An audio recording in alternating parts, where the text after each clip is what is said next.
مجھے لوگ میسج کر رہے ہیں مولانا محرم ہے، پالیٹکس کی بات نہیں کریں، صرف امام حسین کی بات کریں. 2 امام حسین ہیں عزیزان گرامی. ایک امام حسین ہے جو مظلوم ہے اور شہید ہو گئے. بے شک امام حسین مظلوم ہے، بے شک ان کی حدیثیں ہمارے وہاں کربلا کی طرح کوئی روز نہیں ہے، عاشورہ کی طرح کوئی روز نہیں ہے، ان کی مظلومیت اپنی جگہ. لیکن حسین شجاع ہیں، مقتدر ہیں. حسین وہ ہیں جو دشمن کی آنکھوں میں آنکھیں ڈال کے کہتے ہیں ہیہات من الذلہ. سب مل کے کہیں ہیہات من الذلہ، ہیہات من الذلہ. بس عزیزان گرامی، حسین ابن علی کے پاس آپشن تھا، مدینہ میں رہتے، لیکن جیسے ہی آرڈر ملا، جیسے ہی کہا گیا کہ آ جاؤ بیعت کرو، اور مروان ملا راستے میں امام کے. مروان نے امام سے پوچھا کیا کرنے والے ہو؟ امام نے پہلے کہا انا للہ و انا الیہ راجعون. اعلان کر رہے تھے میں موت سے نہیں ڈرتا. پہلا جملہ مروان کو کہا انا للہ و انا الیہ راجعون. پھر پلٹ کے کہا کہ اگر ایسا اسلام ہو جس کا حاکم یزید جیسا ہو تو ایسے اسلام کا فاتحہ پڑھ دینا چاہیے، خدا حافظ کر دینا چاہیے ایسے اسلام کو. میں ایک چیز کہہ رہا ہوں، آپ غور کریے گا اس کے اوپر. امام حسین علیہ السلام کا جو یہ قیام ہے، یہ ایکشن ہے یا ری ایکشن ہے؟ یعنی یزید نے بیعت مانگی تو حسین نے قیام کیے. اگر یزید بیعت نہ مانگتا تو حسین کیا کرتے؟ مدینہ میں نماز پڑھتے، لوگوں کے سر پہ ہاتھ رکھ کے دعائیں کرتے کہ تمہاری دعائیں قبول ہو جائیں. بھائی یزید بادشاہ ہے، ظالم ہے، برا ہے، فاسق ہے، فاجر ہے، مجھے کیا کرنا ہے؟ میری نماز، میرا روزہ، میری عزاداری، مجھے جنت جانا ہے، مجھے میں یعنی پوری دنیا کا سینٹر میں ہوں. حسین نے کہا کہ اگر یزید جیسا بادشاہ اگر حاکم بن جائے تو اسلام کا فاتحہ پڑھ دو، خدا حافظ کر دو، اسلام کا فاتحہ پڑھ دو، مر گیا اسلام. کیا حسین ابن علی اسلام کا فاتحہ پڑھتے دیکھتے اور خاموش رہتے؟ چلیں اس سے آپ کو پیچھے لے جاتا ہوں. مولا حسین کی شہادت کب ہوئی؟ 67 ہجری میں. 1 سال پہلے امام حسین، غور کریے گا، 1 سال پہلے امام حسین علیہ السلام نے ایک خط لکھا اور 550 بڑے بڑے علماء کو بلایا. کہاں؟ کہا میں حج کرنے آ رہا ہوں، آپ سب حج کرنے آئے. 1 سال پہلے. کیوں؟ تھوڑا سی ہسٹوریکل بیک گراؤنڈ کلیئر کر دوں. امام حسن علیہ السلام کے زمانے میں 10 سال مولا حسین نے وہی کنڈیشن کو جاری رکھی جو مولا حسن علیہ السلام کے زمانے میں تھی. یعنی الگ نہیں تھا امام حسین کا کوئی ری ایکشن 10 سال تک. لیکن اس اگریمنٹ کا حصہ یہ تھا کہ یزید خلیفہ نہیں بنے گا.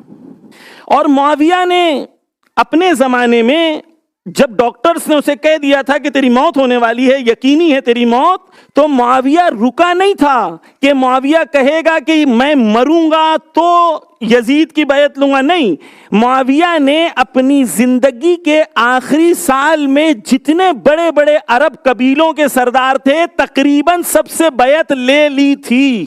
ایسا نہیں تھا کہ معاویہ مرنے کے بعد، نہیں، 4 لوگوں کے نام لیا تھا جس کے اندر سے امام حسین ایک تھے کہ جن سے بیعت لینی ہے.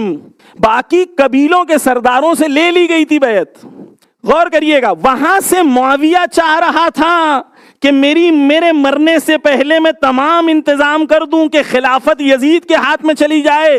یہاں سے امام حسین پرو ایکٹیو تھے، ویٹ نہیں کر رہے تھے. امام حسین نے حج کا اعلان کیا، 550 بڑے بڑے علماء کو بلایا.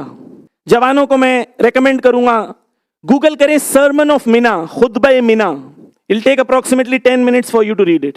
اس خطبے میں امام حسین علیہ السلام نے اپنے مشن کو اناؤنس کیا.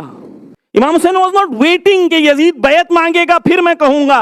امام حسین اس خطبے میں کہتے ہیں، علماء سے کہتے ہیں، ہم سب کے لیے ہے، کہتے ہیں تم تمنا کرتے ہو کہ تمہیں جنت ملے گی، تمنا کرتے ہو جنت ملے گی، جبکہ تم نے خدا کی راہ میں نہ جہاد کیا، نہ مال سے نہ جان سے کوئی جہاد نہیں کیا، کوئی کوشش نہیں کی. تمہارے زمانے میں غریبوں پہ مظلوموں پہ ظلم ہوتا ہے، وہ تم سے امیدیں لگاتے ہیں. مولا حسین کہہ رہے ہیں علماء سے امید لگاتے ہیں کہ جب منبر پہ آؤ گے تو غریبوں، کمزوروں، مظلوموں کی بات کرو گے. نہیں کرتے. فلسطین میں مرتے رہے بچے، 40,000 بچے مر جائیں، مجھے کیا کرنا ہے؟ میں میٹھا میٹھا سویٹ اسلام بولوں گا. حسین کہہ رہے ہیں خطبہ مینا میں، کیا کہہ رہے ہیں مولا؟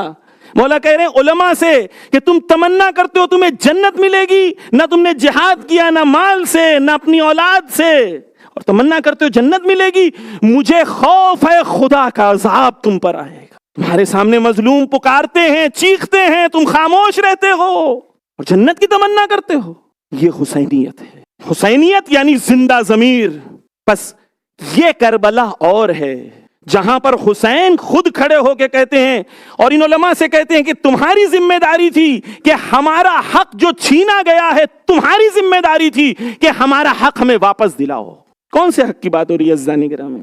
کون سے حق کی بات ہو؟ حسین امام ہے، امام معصوم ہے، علم لدنی ہے، یہ تو کوئی چھین نہیں سکتا۔ کون سا حق لیا گیا تھا؟ حق کے خلافت، حق کے حکومت امام کا تھا، کیونکہ امام کا حق چھینا گیا تھا۔ امام نے کہا یہ ہمارا حق ہے، ہمیں دلایا جائے۔ عزیزان گرامی غور کریے، حسینیت یعنی یزیدیت کے مقابلے میں کھڑے ہونے کا نام ہے۔ There is no neutralism in حسینیت، there is no being neutral in Karbala. You have to take sides۔ بیچ کا کوئی راستہ نہیں ہے، حق ہے باطل ہے، حسین یزید ہے۔ کیسے کہہ رہے ہو مولانا؟ آپ زیارت میں کیا پڑھتے ہیں؟ میں آپ کو ابھی ایکسپلین کرتا ہوں، غور کریے۔ ظلم کیسے وجود میں آتا ہے؟ کسی بھی سوسائٹی میں میجورٹی لوگ ظالم ہوتے ہیں، نہیں ہوتے نا؟ ہوتے ہیں۔ آپ ایک پوری دنیا کو امیجن کریں، اس پوری دنیا میں ظالم کتنے پرسنٹ ہوں گے؟ 2%، 5% ہوں گے، ہے نا کہ نہیں؟ 5% کہیں ان کی آرمی ہوگی، ایسے یہ ٹوٹل 10% ہوگا۔ میں بہت زیادہ ہائی پکڑ رہا ہوں۔ 5% دنیا میں ایسے لوگ ہوں گے جنہیں ہم مصلح کہتے ہیں، انہیں مفسد کہتے ہیں، انہیں مصلح کہتے ہیں، انہیں جو اصلاح کرنا چاہتے ہیں، جو ریفارم لانا چاہتے ہیں۔ 5% ہیں۔ 5% ان کے انصار ہیں، ناصر ہیں، مددگار ہیں۔ 10% اس طرف، 10% اس طرف۔ یہ بیچ کے 80% کون ہیں؟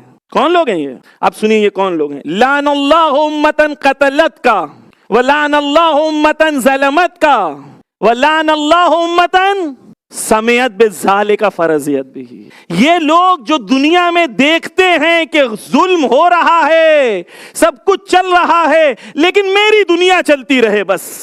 کربلا میں آپ زیارتوں میں پڑھتے ہیں کہ ظلم دیکھنے کے بعد خاموش۔ کربلا میں نیوٹرلزم نہیں ہے۔ یہی ہمارے اور دوسروں میں فرق ہے۔